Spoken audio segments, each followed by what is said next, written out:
longer. You get it? Okay, I'll begin. Dear Heavenly Father, we thank you for this day. Again, Lord, I thank you for the students. Just guide our work today again, Lord, and just help us to glorify you in what we do, Lord. In your name I pray. Amen.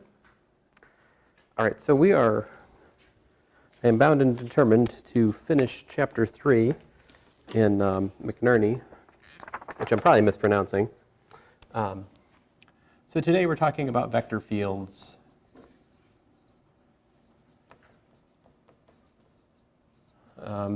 That's kind of the universal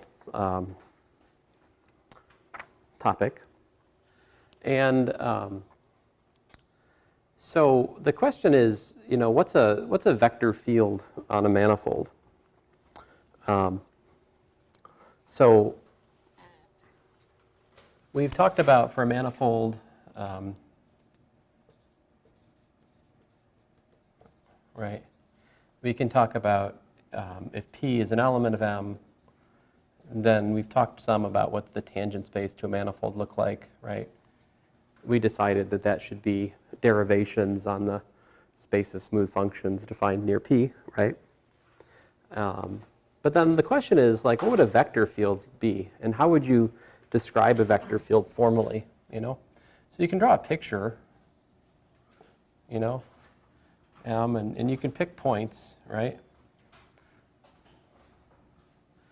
And you can think about, tangent vectors to those points, But then the question is, what should a vector field be?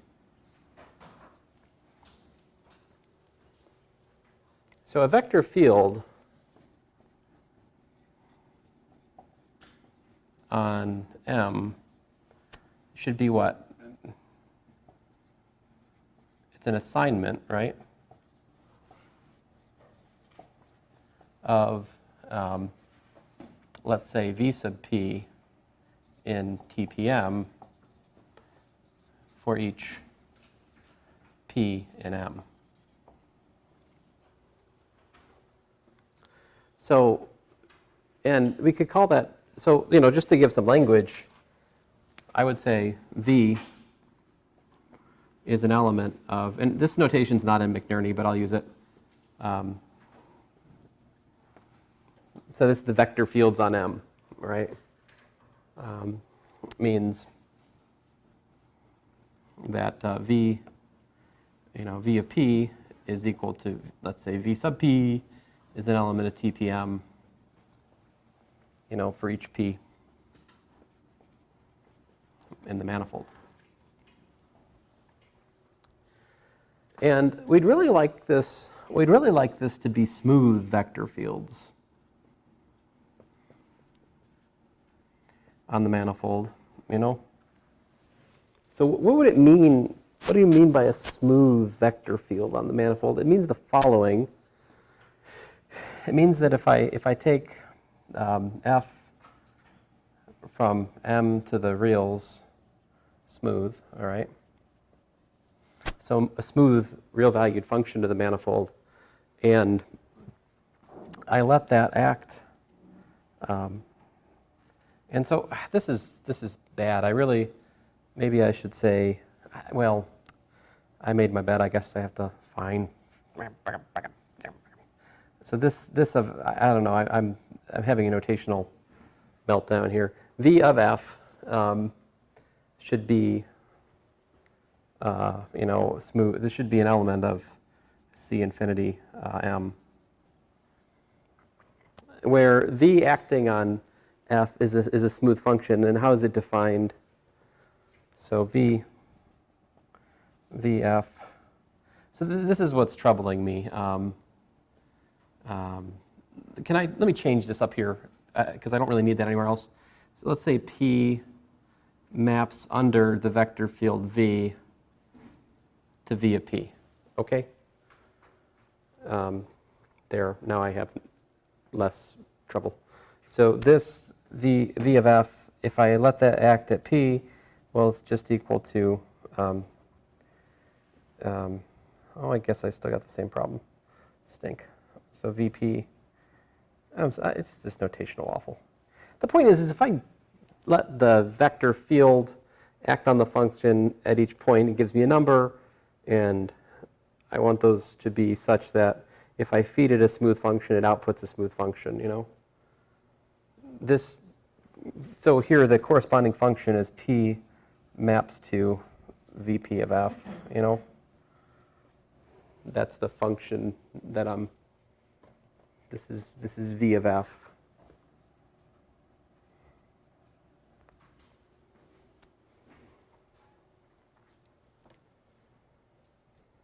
Maybe I should give you an example.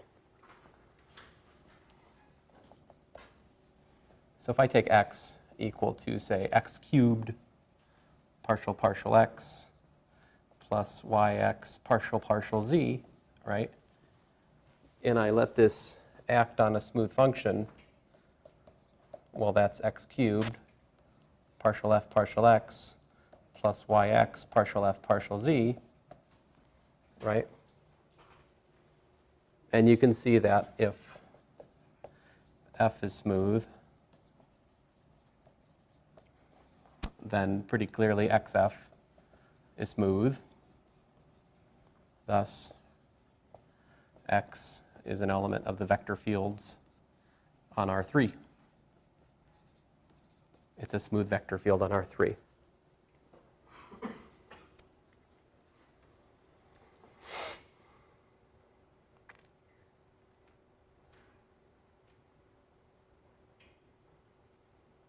But you notice, if you ask the question, what are vector fields? I'm still kind of dodging the thing I need to define here.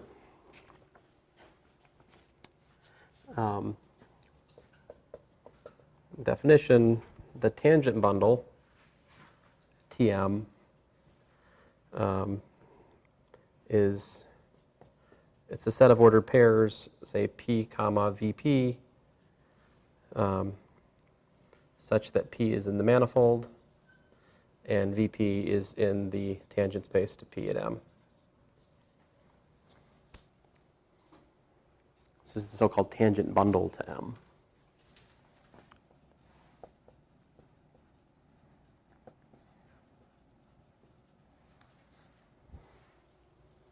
Tangent bundle of M. You can define the projection map. Pi of P comma VP is equal to P, all right? And it's useful to draw a picture. So here's a picture.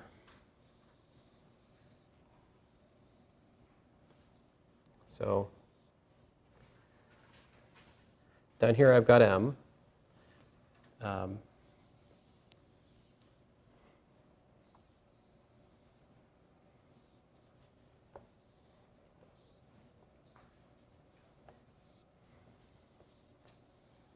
Up here I've got TM, all right?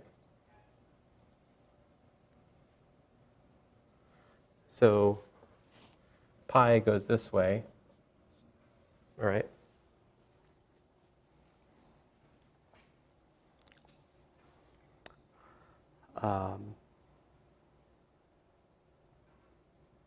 So like what's pi inverse? If I take a particular point down here, you know, P, what would pi inverse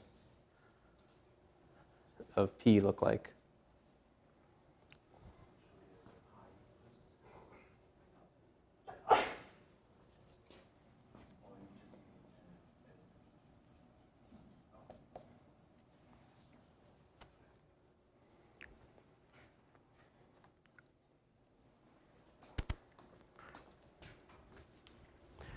So it would look like something up here.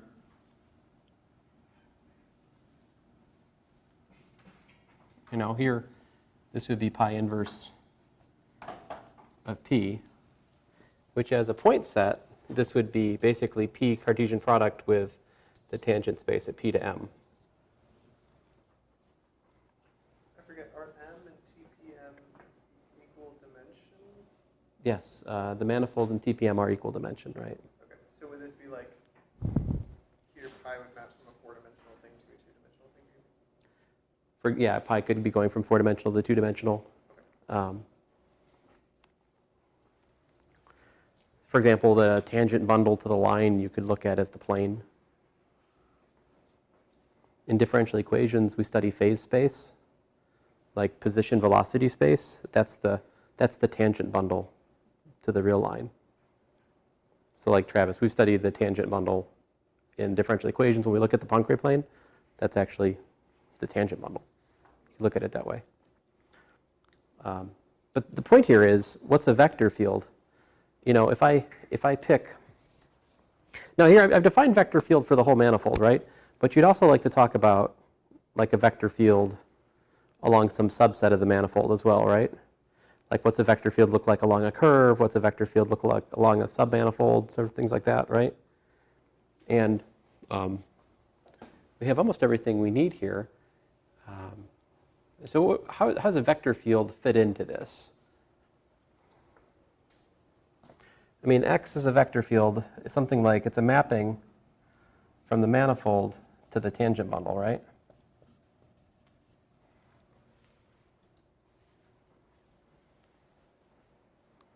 We could, what's that? We could look at it that way, yeah? And then what do you say?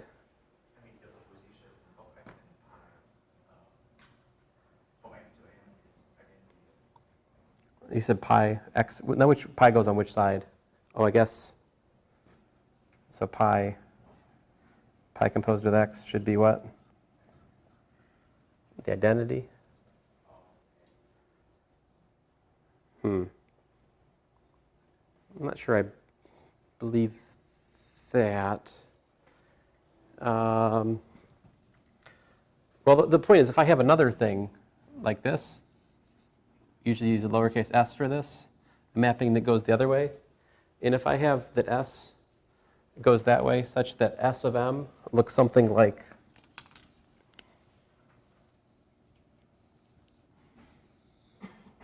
so here's like s of m. And I mean that s, so what I'm trying to say is s, it always just hits each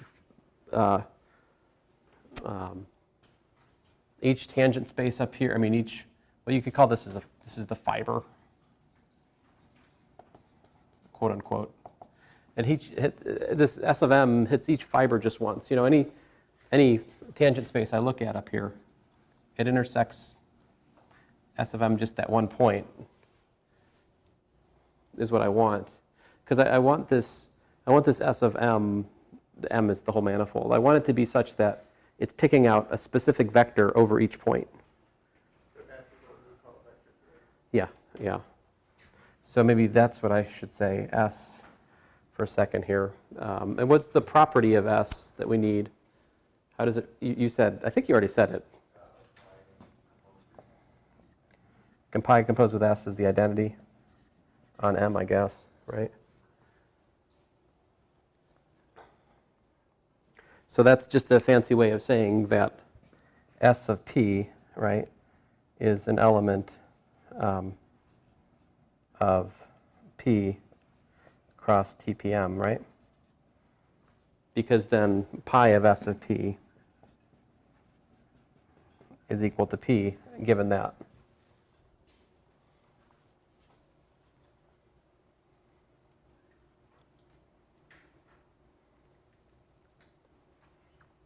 I mean, that's what we want. We want it to pick a specific vector over each point. So this lowercase s I'm describing is what's called a section. This is called a section of the tangent bundle. But as you guys have figured out, a section of the tangent bundle is another way to describe a vector field. So vector fields, technically, you can look at them as being functions from the manifold to the tangent bundle. But they're not just any function, right? They have to be a function which doesn't assign more than one vector to a point. And we can ensure that that happens by just insisting that pi composed with S is the identity on M. Now, the tangent bundle, the reason it's called a bundle is it's an example of what's called a fiber bundle. A fiber bundle, more generally, you take a manifold and then you basically locally attach something over each point called the fiber, right? And they have to be attached in a way which is smooth and such that if you look at the fiber bundle locally, it looks like a Cartesian product. So a fiber bundle locally looks like a Cartesian product of the manifold with whatever you're fibering. In this case, we're taking the fiber to be the tangent space. So this is this is an example of what's called a vector bundle, because we're taking the Cartesian product of the manifold with the tangent space, which is a vector space locally. Anyway, I'm not going to go into the full theory of fiber bundles in here or anything. Just this is actually what we're looking at. Now, enough about that. So, sorry, I seem to have gotten a little bit overboard. Yes. Just so I understand how that works, the bundle is basically, you have like, say like a two-dimensional or three-dimensional plane where you can test like as many points as possible that are projected into the bundle, like another adding a different. It's, let's see, what is it? I mean, maybe we should. Yeah, well, let's go back to what I said a second ago, but let's actually like look at it again. So, if I have x is the direction, if I'm looking at a one-dimensional space, then I could look at the, in one dimension, the tangent bundle. We could visualize. It's just I do x dot this way, and then I can look at the plane as being that's the tangent bundle.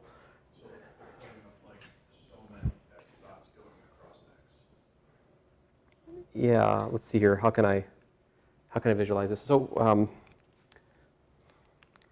so let me draw a picture down here. You're fine. You're fine, Travis. Look, so let me. It's a good question. It's really, really a good question. So, if I take right here, say at 0, let's say 1, and we look at the vector like this, perhaps 2 over to the right, right? Then up in this tangent bundle, that corresponds to a point.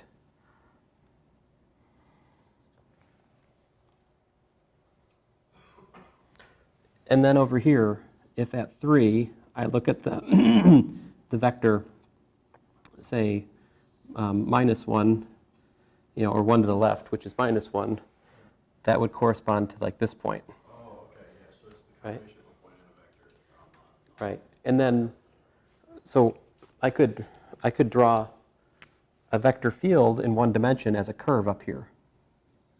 Yeah. Okay. That curve corresponds to the vector field on the line, which is going rightward, rightward, rightward. When it hits this point right here, we've got a critical point. The velocity, the vector field 0 there, and then it points to the left as you pass that. Yeah, yeah.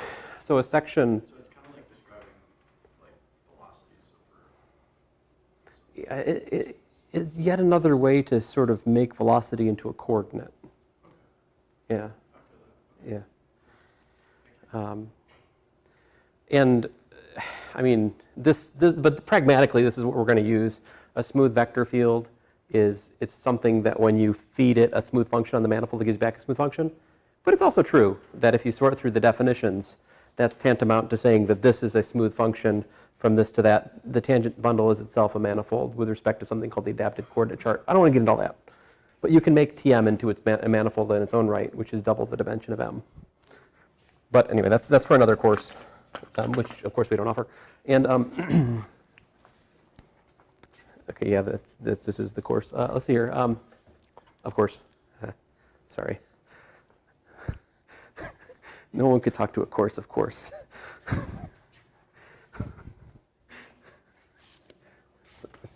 What's that? Unless that course just happened. What? We're on a bad course. I thought maybe you had another level to my Mr. Ed joke, but no. Okay. Let's see here. When's the last time I watched Mr. Ed? It was like I was like a child. I was probably 8 years old watching Nick at Night at my grandma's house. Right? Like 30 years ago. Wait, how old am I? Yeah, that's about right. And but still, in my head, still in my head, the Mr. Ed theme song. It's there, just waiting.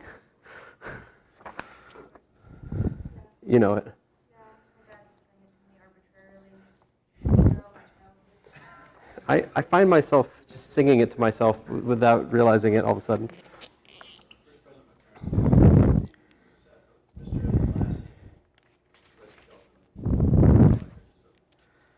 skeleton. Let's see here. Here's the notation. So I got this out of my system. I will not talk about vector fields on manifolds for the rest of the lecture. We'll be talking about vector fields in R2 or R3. Okay? So in R2 or R3, we talk about the tangent space to the tangent bundle to Rn, and so that tangent bundle to Rn, again, it's p comma vp, such that I don't even know why I'm writing this. It's just the same as what I just wrote anyway. So for a smooth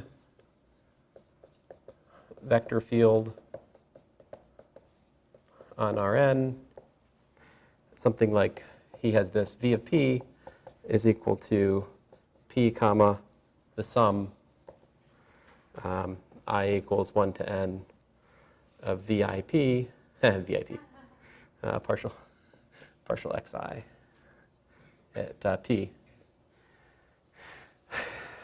Okay, fine. And if you can prove that if for that to be smooth, you need the VIPs to be smooth. All right, enough of this. So examples.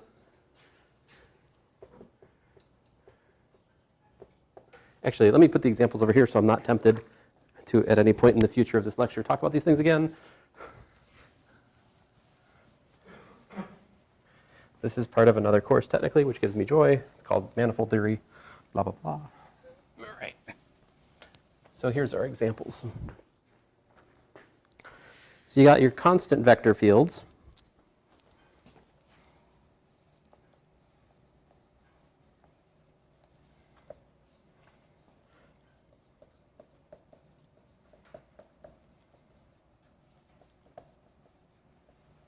So that would be something like v of p is just equal to what? It's equal to p comma, the sum I equals 1 to n of c sub I partial xi at p, right? Where these are constants, where the c sub i's are constants. Another example of vector fields on Rn which are interesting are the so-called radial vector fields. Radial vector fields are given by the following. We could say W, I'll use W. W of P is equal to P comma, and here we take the VIPs just to be P. I equals 1 to n. Kind of proud of that. Let's see your PI partial xi at P. These are the radial vector fields.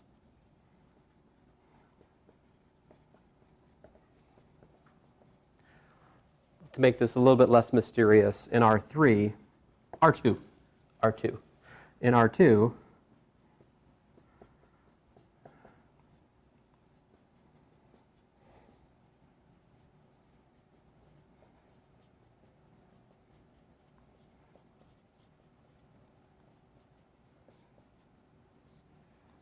AKA W equals to x partial x plus y partial y, if we're going with the other notation, the omitting the p notation, the pointless notation.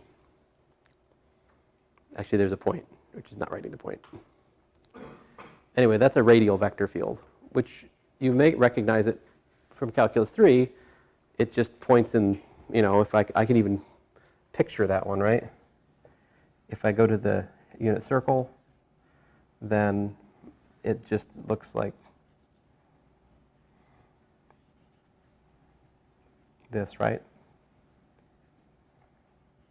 We can even picture it if we want to, right? I don't know why. Yeah, I'm trying to, these should all be these should all be length 1, And it should be the same as the distance from the origin if I was doing it right, which of course I'm not. Okay. Yes, sorry. My bad.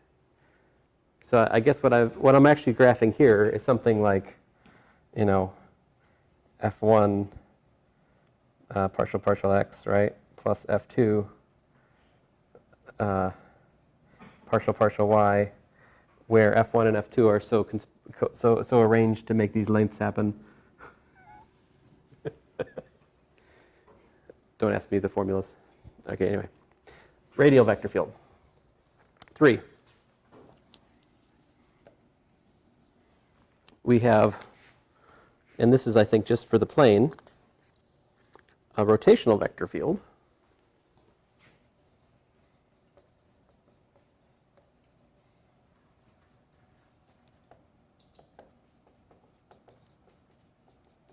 R2. So here we could look at, let's say, R of P equal to P, comma, and let's see here if I can remember right. I dare not. Minus P2 partial x at P plus P1 partial y at P. So this is the rotational vector field on R2. And he works out on page 114 that, in fact, you can show that R is really nothing more than partial theta. Or to be more explicit, fine, P comma partial theta. There, you happy? In fact, that's the partial theta operator rewritten in terms of Cartesian coordinates if you do the chain rule. These are some examples. And then he gives us the definition for an integral curve.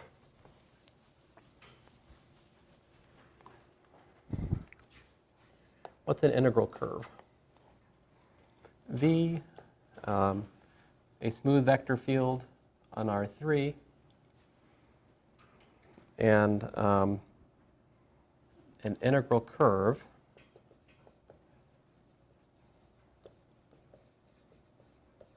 of V, all right, through P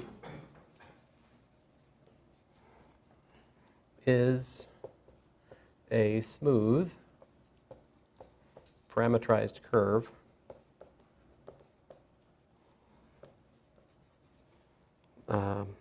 let's call it C, which goes from I, and I is not the 0 to 1, it is an arbitrary interval of the reals that contains 0. It's not entirely arbitrary, but it's a smooth parametrized curve from I to Rn, where I is an interval containing 0, such that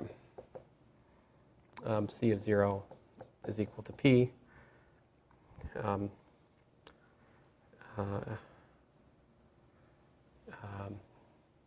And for all t and I, we have that C prime of t is equal to V of C of t.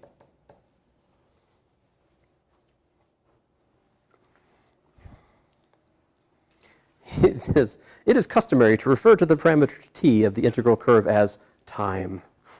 Okay, so great, yes. Now, just to be clear, guys, this is a connected subset of R containing 0.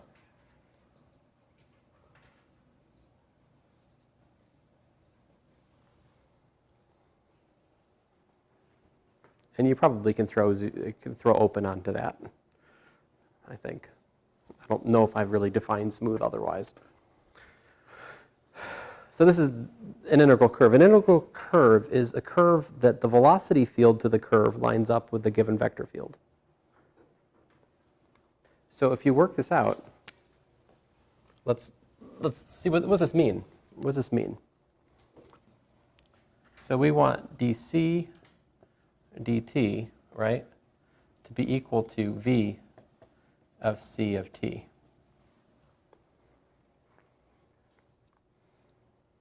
it's helpful. So this would be something like what? This is, you know, if we're in, oh, apparently we're in R. Why am I in R3 here for this definition? That's n. N. So sorry, n. So this would be something like the sum, right?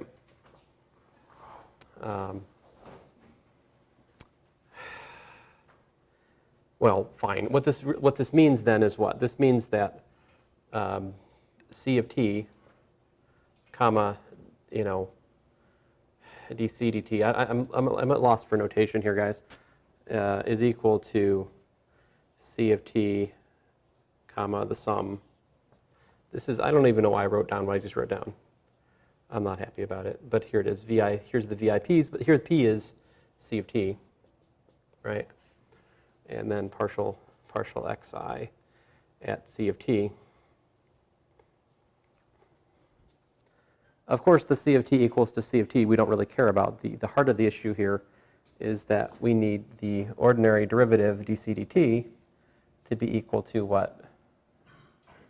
And this is also what? I mean, this is really the sum I equals 1 to n of what we could say ci curses dci dt partial xi at c of t, of course. This c is equal to c1, c2, cn. We can break c into its component functions, right? It's a curve, it's a path in Rn, so it's got n component functions. And how do you differentiate a path? Well, you differentiate it term by term, right? So this thing has to match that thing, right? And so what is this integral curve? What does it mean to have an integral curve? It's tantamount to saying that we have these functions c1 through cn which solve what?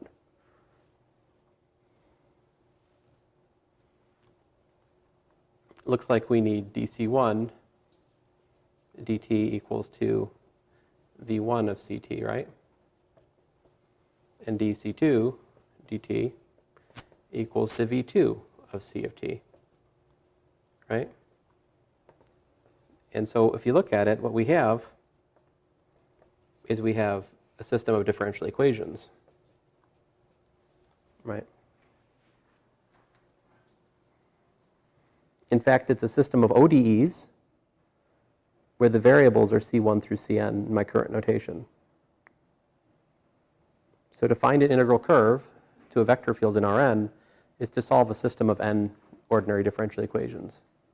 Thankfully linear, all right? Oh, hey, by the way, there's an existence and uniqueness theorem here. So you can rest assured if you're given a smooth vector field in a point and you're trying to find an integral curve, since that's the same as, you know, solving a system of linear ODEs, we know that a solution exists, and more than that, that it's unique. Hooray. That's good news. And now, so now that we have this, we can go back to our first three examples and try to find integral curves, right? What are the integral curves to the constant vector fields?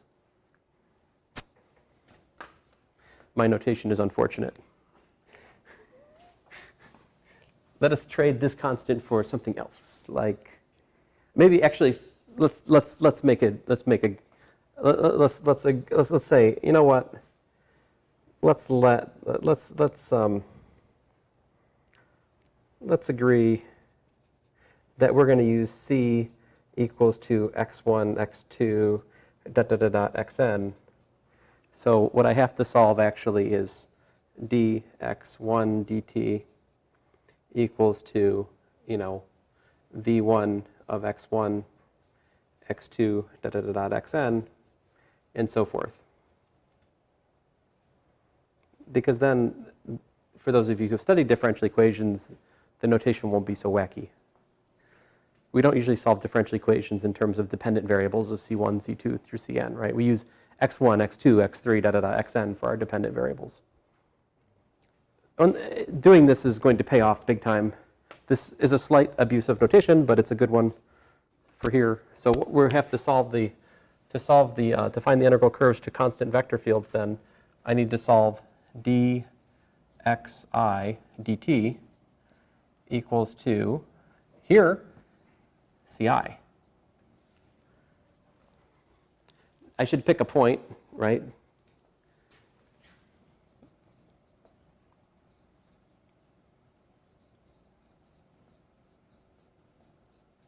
Here, I'll use 0 for the sake of just being specific. Find the integral curves through 0 to the constant vector. And so you can do this. We get xi of t is equal to cit, right? If I wanted to, instead of going through 0, if I want c of 0 to be p, what do I do?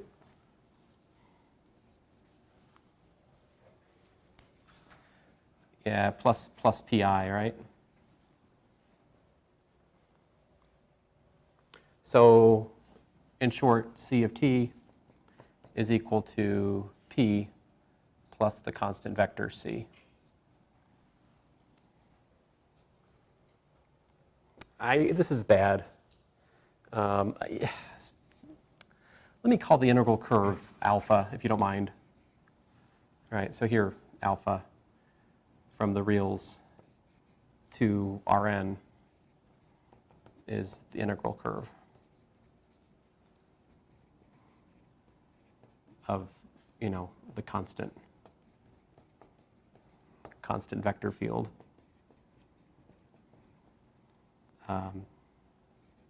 V of p equals to p comma c, right? There. I feel good about what I wrote. Finally, a less annoying notation, all right?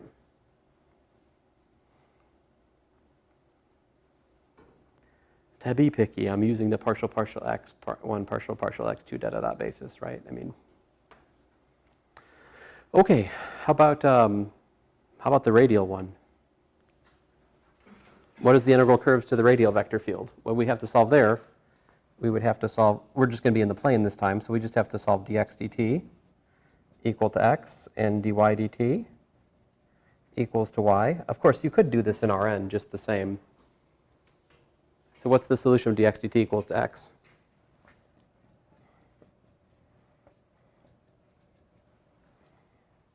X equals to c1 e to the t, right?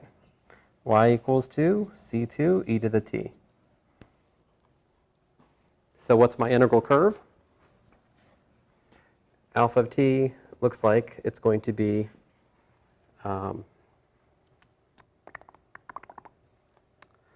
let's see here, c1 e to the t.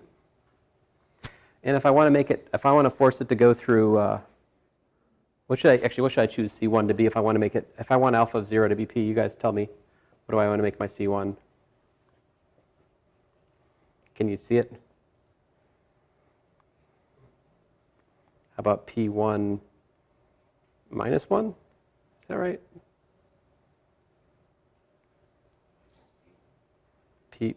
I'm sorry, it's p1 plus, dang it. I'm sorry, I can't do math here. So, I'm an idiot. So you're saying it's p1 e to the t, p2 e to the t. Everyone can see it except for me. Very good. Okay, there you go.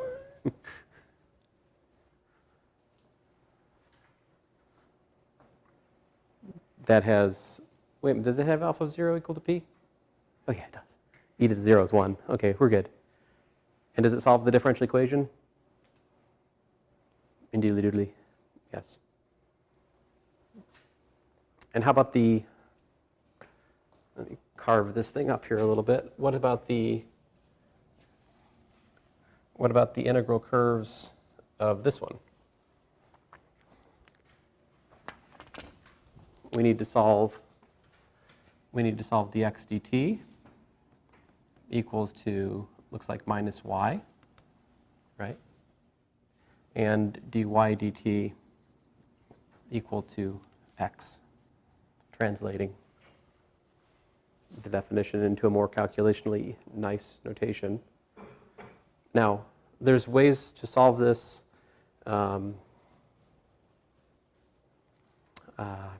don't know what's the sort of most low-tech way to do it is to plug this up into there, and then that gives me d squared x dt squared equals to, gives me d squared y dt squared, right?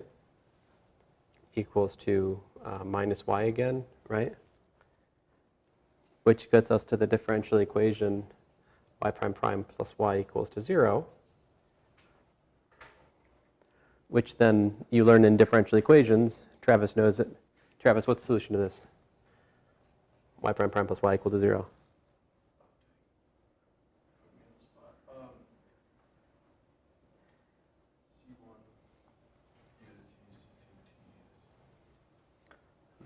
Y prime prime plus, this is lambda squared plus 1 equals to 0, so like lambda is plus or minus I, right? C1 cosine t plus C2 sine t, and then what's x equal to? Minus C1 sine t plus C2 cosine t, right? Because I'm just using one of the integral conditions, this one. X is dy dt, right? So get from here to here, just differentiate, you know? So here's my integral curve. Now the question is what C1 and C2 do I choose to make it go through the point P1, P2, right? So alpha of 0 is, let's say, P1, P2, but what else is it equal to? So put 0 into x, we get C2. Put 0 into y, we get C1. So apparently alpha of t is, sorry, it's breaking my brain, P2, oh, curses, minus P1 sine t plus P2.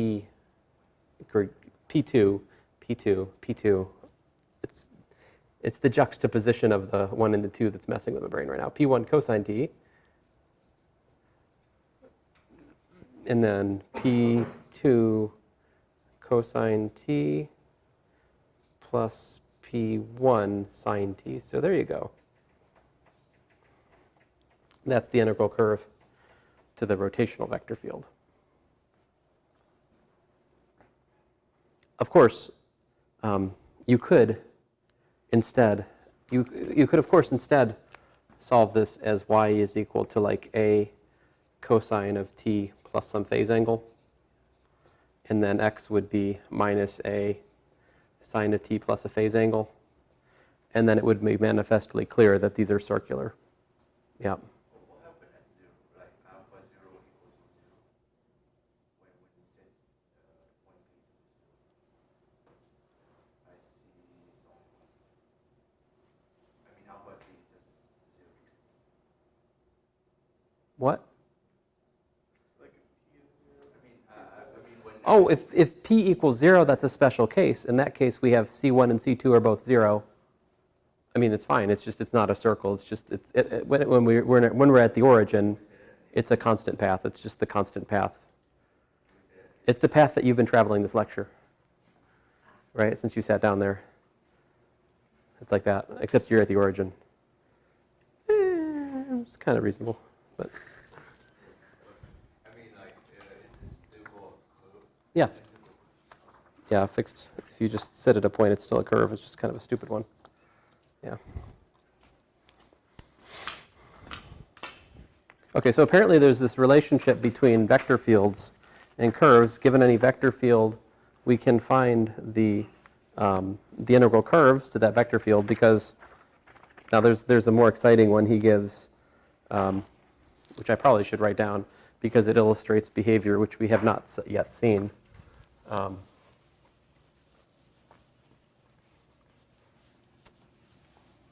These vector fields, I think, are all examples of let's see here. What's the domain for our integral curves?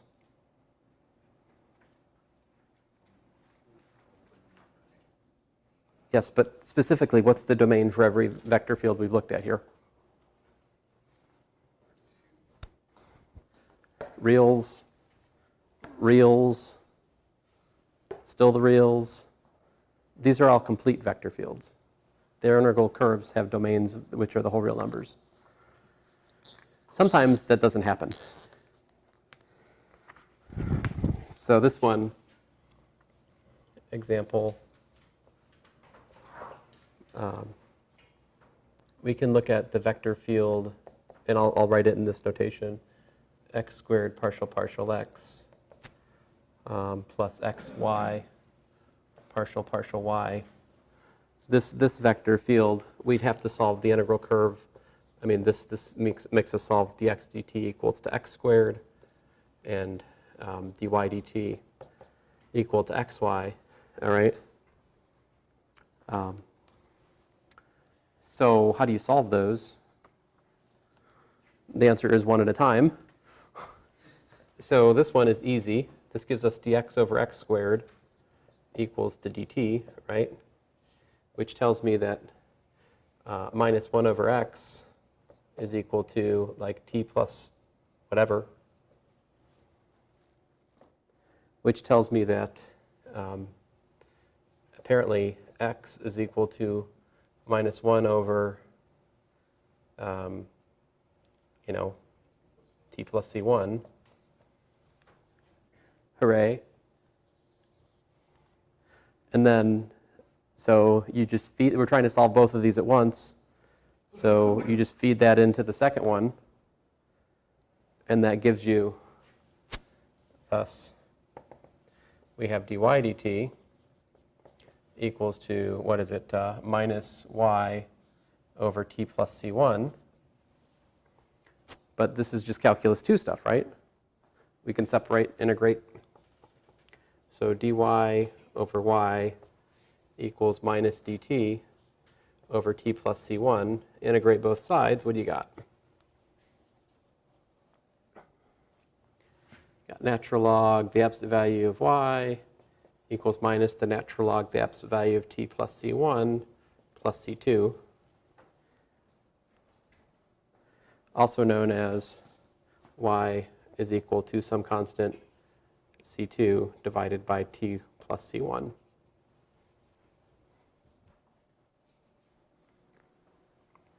Rolling the absolute value into this redefined c2. I'll put a tilde on this one so we're not confused. There we go. They're not the same c2. So anyway, my integral curve, alpha of t, is apparently minus 1 over t plus c1, comma, c2 over t plus c1, right? And great. So if I put alpha of 0 equals to p1, p2, what does that force us to say about the c1 and c2?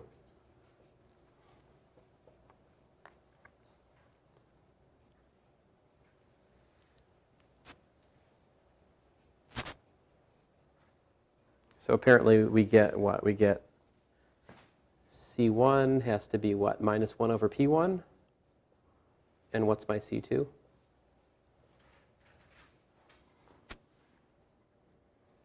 It's c1 p2, right?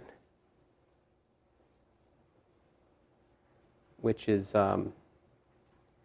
minus p2 over p1. Put all of this together, what's my integral curve through p? It's alpha of t is minus 1 over t minus 1 over p1. That's a horrible looking formula. We'll clean it up in just a second here. And then c2 was minus p2 over p1 divided by t minus 1 over p1. I think you can see what we should do to make things prettier. What should we do? we should multiply the top and the bottom by P1, right, to clear out the fractions. And so that gives me P1 over 1 minus TP1, comma, P2 over 1 minus TP1.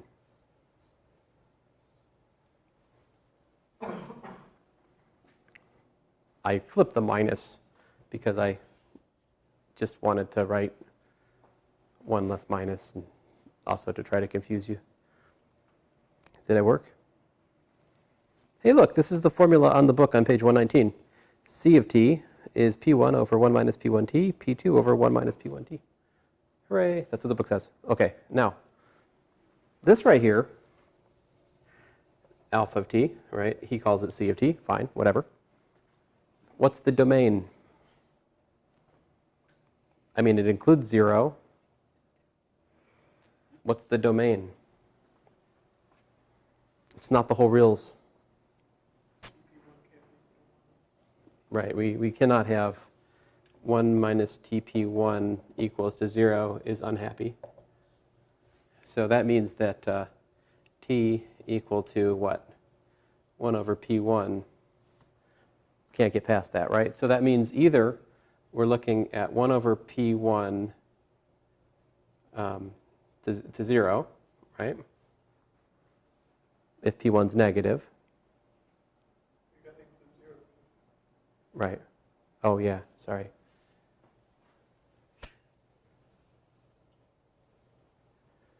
Is that what it is? Always? Oh, the other thing is it could be 1 over P1, yeah, minus infinity. It's one of these two guys, right? Depending on whether P1 is negative or positive. That's going to be the domain for this integral curve.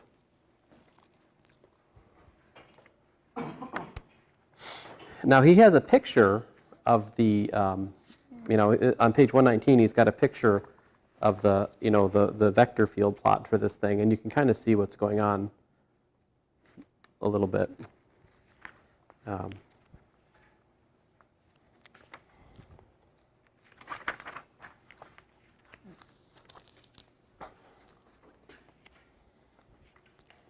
Here's the theorem.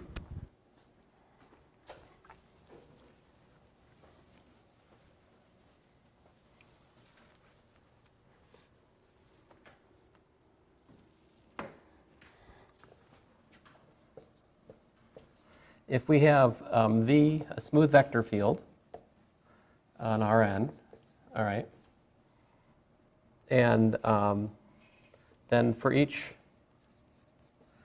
P and Rn, all right, there exists an interval I, subset of the reals containing 0 and smooth curve. C calls it C. I've been calling it alpha in the examples. Such that C of 0 equals to P and C prime of T equals to V of C of T. Again, that's a slight abuse of notation given to some other things he's written, but fine. We're dropping the P's on both sides to write. I mean, fine, it makes sense. It's just that there's a P. There's a C of T. It's this stupid calculation I erased over there. But anyway, there exists an integral curve. This is nothing more than the existence and uniqueness theorem of differential equations, because we're assuming that these are got smooth VIPs. Sorry, enjoying that too much. Moreover, and here's the thing that's a little bit more interesting. Moreover, the integral curve for V is unique in the following sense. C is unique in the following sense.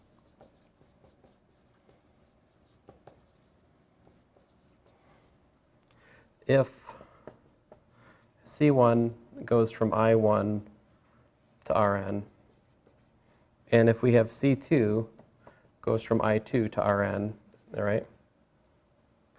R sub n. Good job. Are two integral curves for v through p.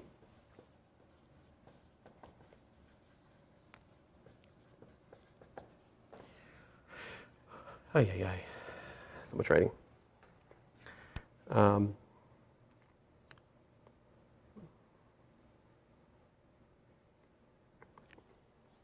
Meaning what? Then he just, man, his theorems are so wordy. Good grief. I mean, his theorems are nice in the sense that almost everything you need to understand the theorem is in the theorem.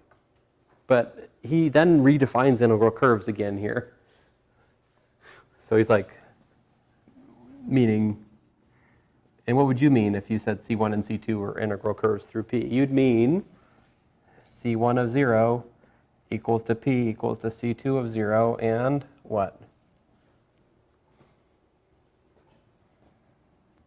C1 prime of T is equal to V of C1 of T, right? And C2 prime of T is equal to V of C2 of T, what? For all T in I1, for all T in I2, right?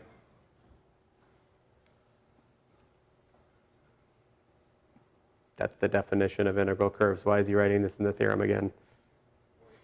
Whatever. Anyway, punchline. Then,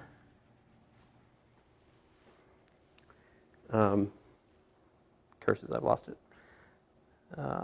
C1 of T equals to C2 of T for all T where? The intersection, very good, yes.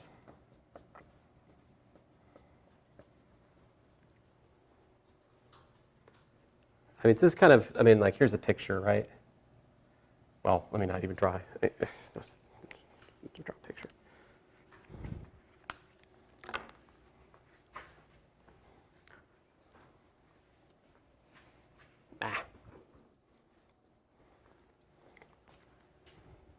Corollary. I mean, this theorem alone is not surprising to me. The corollary starts to be a little bit interesting. Here's the corollary. Because I'll tell you, when I see these results stated without the theory that I'm telling you here, sometimes they seem a little mysterious to me personally. Corollary 3.8.7, if V is a smooth vector field on Rn, and you've got C1 and C2 integral curves for V, then the images of C1 and C2 either do not intersect or they intersect for all T. So, you know, same setup. Basically, we've got V, and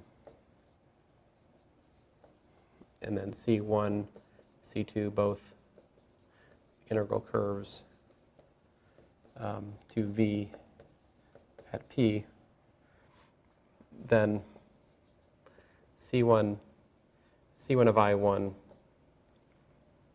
and C2 of I2 are either what?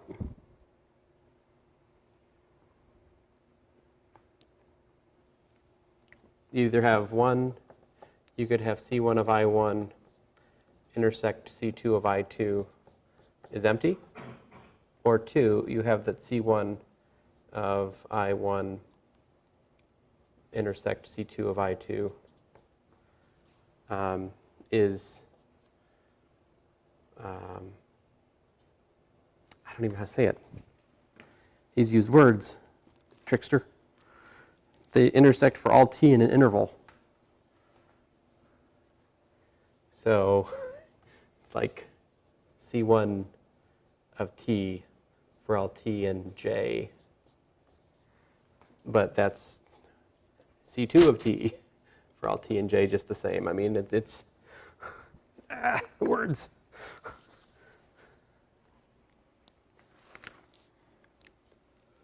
So the proof is beautiful. He's like, suppose that the images of the two integral curves intersect at the point P, then you can assume by reparameterization, by translation if necessary, that 0 is in the intersection of I1 and I2, and that C1 equals C2 equals 0 of P, and then by uniqueness of integral curves, C1 and equals C2 for all T in the intersection. Let's see if I can write that.